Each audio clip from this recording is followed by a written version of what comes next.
Buenas noches, buenas tardes, buenos días. Hoy es de día, no en las mejores circunstancias, como pueden ver, pero bueno, vamos a hacer la clase que tenemos pendiente de física moderna. eh, y bueno, comenzamos con un pantallazo de lo que sabemos hasta el momento. Nosotros hemos estudiado bastante de todas las cosas que están acá, salvo la fórmula esta famosa del medio, el resto saben bastante de lo que hay ahí. Y esa es la física que se sabía hacia finales del siglo XIX. Fundamentalmente hay muchas maneras de definirlo, pero creo que las cosas más importantes, digamos, hemos estudiado la mecánica, y lo pongo a Newton como la persona más importante. Y hemos estudiado este año electromagnetismo, donde hay una colaboración de una serie de personas y finalmente se lo pone a Maxwell como el personaje más importante porque fue el que terminó de juntar todo lo que había, juntar la ley de Gauss, de Ampère, de Faraday, y terminó armando unas ecuaciones que finalmente el que hizo todo bonito fue Heaviside, no Maxwell, pero no hay que quitarle mérito a este hombre. Por otro lado, también podríamos nombrar a la termodinámica. Quizás la termodinámica también es una pata importante, que yo creo que lo han estudiado. No sé realmente cuántos llegaron a ser el año pasado. Eh, y con eso, digamos, uno ya tiene un conocimiento de toda la física del siglo XIX. Ahora, como ustedes saben, cada vez que uno termina un año, les gusta hacer este tipo de reuniones o de resúmenes. Creo que este año no va a hacer falta hacerlo, pero en general uno eh, quiere destacar qué fue lo más importante del año, lo más importante en la cultura, en la ciencia, bueno, nada que ver con esta gente que siempre aparece, Mirta Legrand, por supuesto, ¿no? Y al final, el último año, en 1899, deciden invitar al físico más importante de ese momento, que es Lord Kelvin. Escucharon hablar seguramente de Kelvin por los grados. Kelvin tuvo muchas contribuciones en termodinámica, o sea, es una persona muy importante. Era el tipo más importante de todo y lo llaman cuando termina el siglo para que haga un resumen y que diga cómo viene la mano, cómo venimos con la física, ¿no? Y él hace una charla, sorprendente la charla, y después acabo de encontrar el artículo, pero el artículo ya es medio tramposo, porque el artículo es de 1901. Así que ya habían pasado algunas cosas. Pero lo que él dice fundamentalmente en ese artículo se llama Dos nubes sobre la teoría dinámica del calor y la luz. Y para resumirlo en pocas palabras, lo que él dice es la física ya fue. O sea, las cosas más importantes ya se hicieron.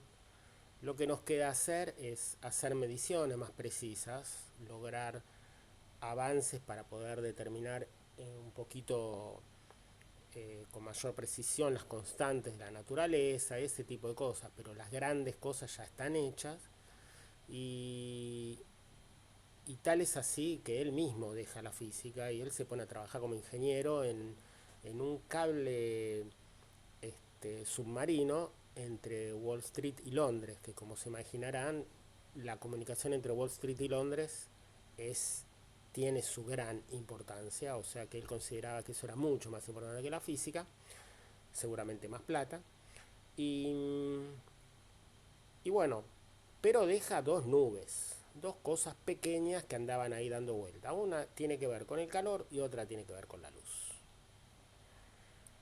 Bueno, veamos. La primera nube que él dice que queda es tratar de terminar de entender qué pasa con el éter. Que muchas veces lo van a encontrar como el éter luminífero. ¿Qué significa el éter? Como ya les conté en el capítulo anterior, y si no vieron el capítulo anterior, tienen que verlo, de ondas electromagnéticas.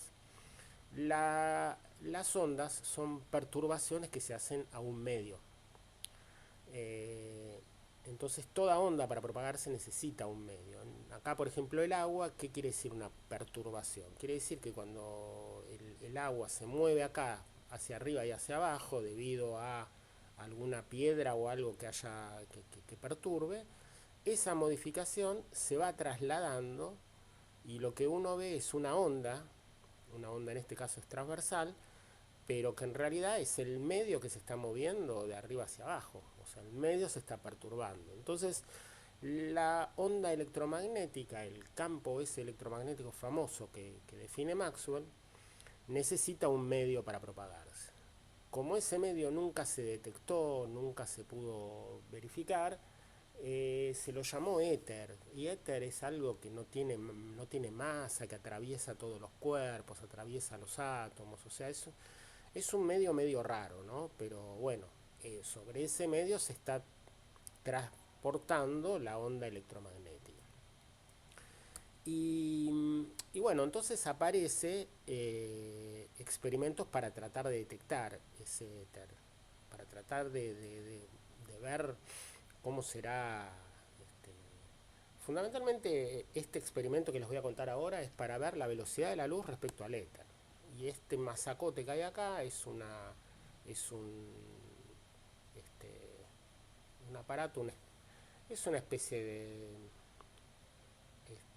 de interferómetro. O sea, lo que ve es interferencia, puede lograr interferencia entre ondas. Cuando vienen dos ondas que tienen distintos caminos, no llegan más en fase. Entonces puede ser que las dos lleguen desfasadas de tal modo que una anula a la otra.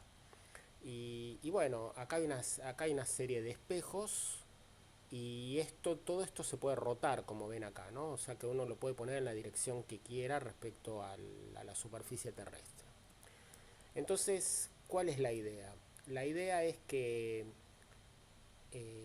la onda, acá hay una fuente de luz, la fuente de luz tiene dos caminos fundamentalmente. Un camino es seguir acá derecho, rebotar en el espejo 2 y luego volver a rebotar en este semi-espejo M0 y llegar al medidor, al telescopio.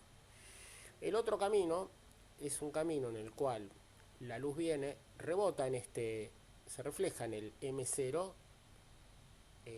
se refleja en este M1 y vuelve al telescopio. Entonces, uno puede calibrar esto de manera tal que los caminos, poniendo, o sea, modificando levemente alguno de los caminos, acá hay algo que regula un poquito, y uno puede calibrar todo esto de manera tal que las dos ondas lleguen en fase, o sea, que los dos caminos sean iguales, ¿no? Ahora, el tema es que la Tierra se encuentra girando alrededor del Sol. Eh, por lo tanto, y estos son ahora vamos a ver la velocidad, ¿no? Creo que la tengo por ahí. Bueno, ahora les muestro. Acá hay 150 millones de kilómetros y esa distancia hay que multiplicarla. Ese sería una especie de radio. Hay que multiplicarla por 2pi, eso sería el perímetro, y todo eso lo hace en un año. O sea que la velocidad de la Tierra es asombrosa, es muy grande. Y hay un momento del año en que la Tierra tiene esta velocidad y hay un momento que tiene esta velocidad. O sea que respecto al éter hay una diferencia muy grande de velocidad. ¿Y eso qué significa? Que la velocidad de la luz, acá sería la velocidad de la luz más la velocidad de la Tierra, y acá sería la velocidad de la luz menos la velocidad de la Tierra. O, para decirlo de otra manera, a ver, vamos a hacerlo un poquito más claro, perdón. Supongamos que la Tierra se desplaza a una velocidad v respecto del éter. Entonces, si va en la dirección del éter, sería c más b. Si va en la dirección contraria al éter, sería c menos b. Y si va en una dirección intermedia, y bueno, sería c cuadrado menos b cuadrado. Por ejemplo, si fuese perpendicular al éter, bueno, tendríamos esta magnitud de velocidad. O sea, em, lo que, lo que estamos diciendo acá es que si acá la Tierra se desplazase, por ejemplo, acá en contra del éter, ¿no?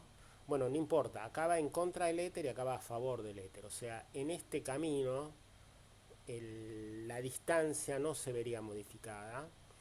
En este camino los dos tendrían la misma distancia, pero en este camino la distancia es distinta a esta, ¿no? O sea, la velocidad es distinta.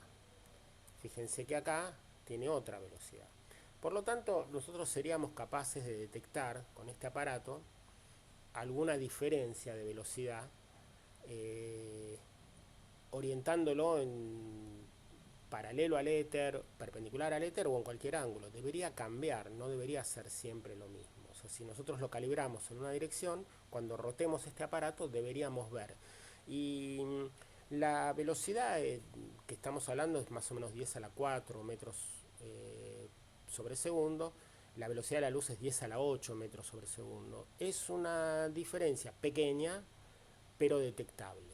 Por lo menos el aparato que se llama aparato de Michelson-Morley era capaz de detectarlo y no lo detecta, no ve ninguna diferencia. Está considerado el experimento fallido más importante de la historia, porque fue fallido, no lograron detectar nada.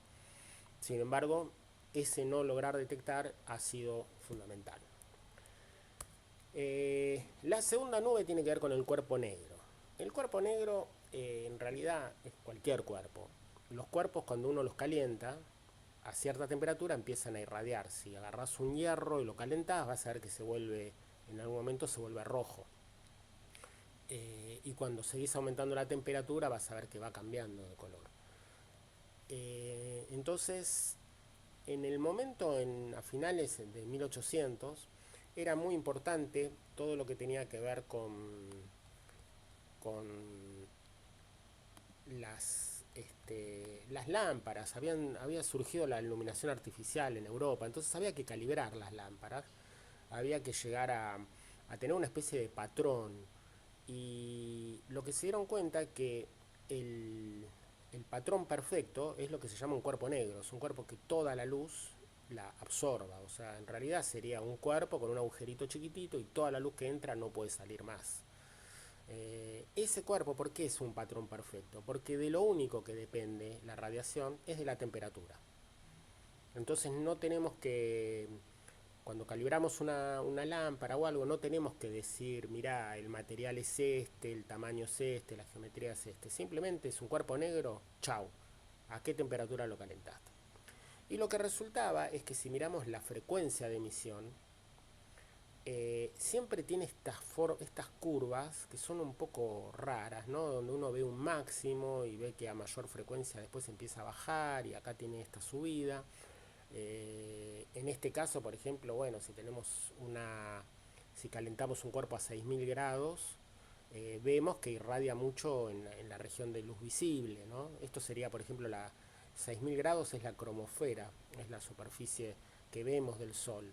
Y bueno, el Sol irradia en la región del visible. Nos está iluminando bastante, ¿no? Si bien hay toda una región acá que no vemos, la mayor parte de la energía la está poniendo en la región visible. Bueno, el tema que había que explicar era esta curva. O sea, eso es lo que dice Lord Kelvin, que esta curva no está del todo conocida y que, bueno, en algún momento alguien va a venir y va a terminar de explicarlo. Había alguna fórmula que más o menos le pegaba, pero no tenía, digamos, tenía algunas contradicciones con los sustentos teóricos que había en ese momento. Bien, ahora viene la gran genialidad de Lord Kelvin, ¿no? Que justo dijo estas dos cositas que nos quedan para terminar la física y que con eso se termina todo. Bueno, la primer nube es la que trae aparejada la teoría de la relatividad.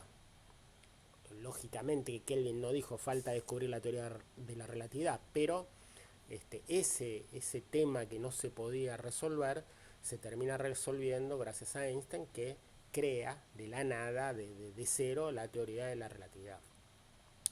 Y la segunda nube también es importantísima, o sea, con la resolución del cuerpo negro que hace Planck, comienza la física cuántica.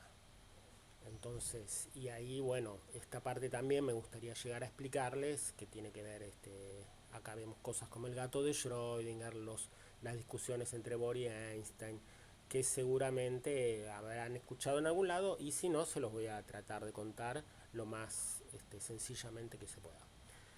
Entonces el panorama sería este. Acá tenemos la física clásica. Bueno, acá puso cálculo, puso leyes de movimiento, mecánica clásica, que sería, bueno, esta parte probablemente es la que menos, la que no vimos nada, de fluidos, pero, pero bueno, es básicamente, ¿no? Óptica, electromagnetismo, eh, uni- gravitación universal, termodinámica. Y después aparece todo esto, ¿no? Que sería relatividad por un lado, física cuántica por el otro.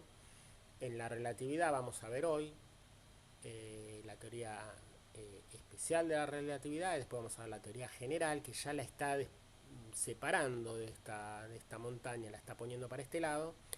Y bueno, y después tenemos la física cuántica, donde ahí tenemos montones de cosas, ¿no? Desde la física atómica, que es la primera que aparece, hasta, bueno, la física nuclear, de partículas, la nanotecnología, las teorías de campo.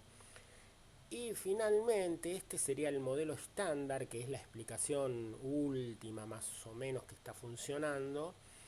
Y después viene toda esta parte de ignorancia, que nos va a llevar finalmente hacia, bueno, acá están las nuevas especulaciones, que tiene que ver con teorías de cuerda, con con la materia oscura, con la energía oscura, la necesidad de unificar la teoría de relatividad con la cuántica, en lo que sería gravedad cuántica, y también te tira por acá los aspectos filosóficos, ¿no? Que bueno, fundamentalmente con la teoría cuántica aparecen un montón de preguntas bastante raras, que vamos a ver si las podemos hacer. Y ahora con la relatividad también nos va a aparecer algo, ¿eh? Bien, entonces ese es el panorama, y vamos a hablar dentro de un ratito de la relatividad general.